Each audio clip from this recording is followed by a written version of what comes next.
Good morning everyone. তো এটা ছিল আজকের আমার ব্রেকফাস্ট। তো দেখো আমি বসে পড়েছিলাম এখানে খেতে। আর এখানে দেখো, এটা কিন্তু আমার খুব বাজে স্বভাব, যেটা আমি খেতে খেতে খুব ফোন দেখি। তো এখানে আমি ক্যান্ডি ক্রাশ খেলছিলাম মায়ের ফোনে।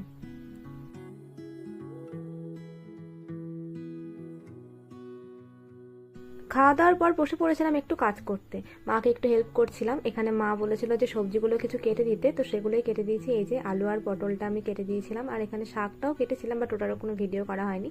আর এইদিকে দেখো, এই যে শাকগুলো যেগুলো কেটেছিলাম বললাম না, ওইটারই তোমার পাতাগুলো এই যে আমাদের চিংকি মিঙ্কিকে দিতে এসেছিলাম। তো ওরা এগুলো খুব খায়, নরম নরম থাকে তো পাতাগুলো, তো ওরা খুব খেতে ভালোবাসে, তো ওদেরকে দিয়েছিলাম। আর এই যে এটা হচ্ছে আজকের মেনু: ঢেঁড়স ভাপা, ওল সেদ্ধ, শাক, পটল আলুর তরকারি আর ডিম।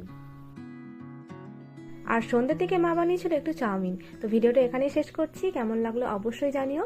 দেখা হবে পরের একটা ব্লগে। টাটা।